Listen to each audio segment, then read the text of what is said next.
क्या कहना चाहेंगे आप? क्या आप लोगों ने प्रोग्राम करने वालों से नहीं पूछा कि क्यों गायब है?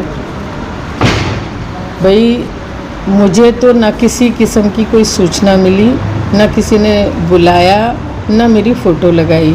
सवाल इस बात का नहीं है कि मेरी फ़ोटो नहीं लगाई। मैं तो दिनों रात लोगों के बीच में रहती हूँ और पीडीए का काम करती हूँ। हर गरीब से गरीब, कमज़ोर से कमज़ोर, परेशान से परेशान के पास पहुँचने की कोशिश करती हूँ, तो मुझे इससे फ़र्क नहीं पड़ता। लेकिन ये प्रोग्राम जो पार्टी को में लोगों को जोड़ने के लिए किया गया था, उससे नुकसान हुआ है। आज भारतीय जनता पार्टी के लोगों को मौका मिला है।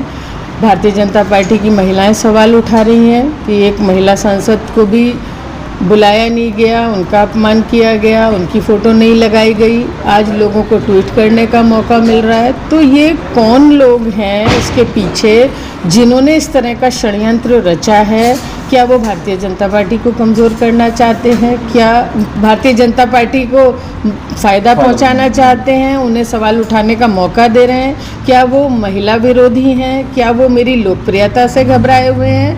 तो ये जांच मैं अवगत कराऊंगी अपने राष्ट्रीय अध्यक्ष जी को कि इसकी जांच हो और इस पर कार्रवाई हो कि कौन वो व्यक्ति है जो फ़ोटो लगाने को मना कर रहा है, जो सांसद को, जो कि मैं मुरादाबाद की पहली महिला सांसद हूँ, अपनी पार्टी की अकेली महिला जनप्रतिनिधि हूँ। मेरे जाने से कुछ वोट प्लस ही होगा। मैं किसी कार्यक्रम में जाऊंगी, कहीं पार्टी के लिए काम करूंगी, तो मेरे से वोट प्लस होगा, कोई कम नहीं होगा। तो ना मालूम क्या उनकी विचारधारा है जो हमारे राष्ट्रीय अध्यक्ष जी लोगों को जोड़ना चाहते हैं, जो लोगों को जोड़ रहे हैं। पूरे प्रदेश में पीडीए के सद्भावना प्रोग्राम चल रहे हैं, जहां अगड़ों को, पिछड़ों को, दलितों को, अल्पसंख्यकों को, महिलाओं को, नौजवानों को, जो किसानों को, व्यापारियों को जोड़ने का काम किया जा रहा है। ये लोग छोड़ने का और तोड़ने का काम कर रहे हैं। पीडीए के सम्मेलन के बाद नई राजनीति शुरू हो गई प्रदेश में। ओम प्रकाश राजभर का बयान आया है, बीजेपी के कई नेताओं का बयान आया है। किस नजरिया है आपका? आखिर पार्टी में फूट क्यों पड़ रही है और ओपी राजभर के बयान को लेकर क्या कुछ जवाब देंगे? देखिए, पहली बात तो आप ये मान लें कि पार्टी का इसमें कोई दोष नहीं है। यहाँ मुरादाबाद के कुछ व्यक्ति विशेष लोगों का काम है, उनका षड्यंत्र है। उनको राष्ट्रीय अध्यक्ष जी सबक सिखाने का काम करें, कार्रवाई करें, संज्ञान लें। बाकी ओपी राजभर जी को मैं गंभीरता से नहीं लेती हूँ और वो क्या कह रहे हैं, क्या नहीं कह रहे हैं, वो समय समय पे ऐसी अनगरल बयान देते रहते हैं।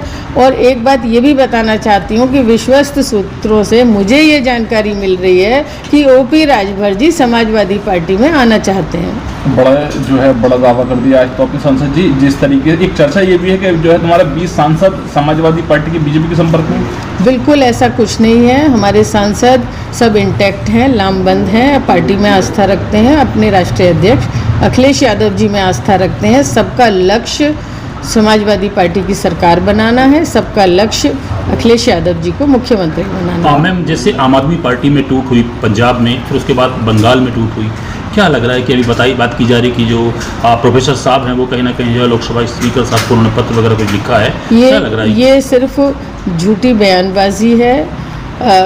प्रोफेसर साहब ने अगर कोई लेटर लिखा होगा इससे संबंधित, वैसे तो भाई कोई लेटर किसी भी मंत्री को कोई लिख ही सकता है, लेकिन इससे संबंधित जो बात आप कह रहे हैं, भाई उससे होम मिनिस्टर से ही पूछ लिया जाए क्या लेटर लिखा है। ये सब अनगरल बातें हैं।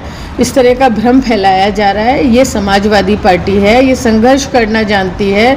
हम लोग लड़ना मरना जानते हैं, हम घुटने टेकना नहीं जानते। एक बार पुनः पीडीए की जो सद्भावना लगातार जो कार्यक्रम हो रहे हैं, उसमें चूंकि आपका नाम ना होना, बैनर पे आपका फोटो ना होना, 2027 के विधानसभा चुनाव को लेकर क्या लग रहा है, क्या इसका संदेश जाने वाला है? देखिए, पार्टी की पूरे प्रदेश में तैयारी है। अपने जो 2012 से 17 वाली सरकार में अखिलेश यादव जी ने जो ऐतिहासिक काम किए, विकास के काम, लोगों को जोड़ने के काम, लोगों को सहूलियतें पहुंचाने के काम, लोगों को रोज़गार देने के काम, किसानों को समय पे भुगतान करने के काम, उचित मूल्य देने के काम, व्यापारियों को सुविधाएं देने के काम, उसके बल पे लोगों को जोड़ने का जो उनकी विचारधारा है, उसके बल पे हम पूरी तरह जो विधानसभा के चुनाव आने वाले हैं उसके लिए तैयार हैं।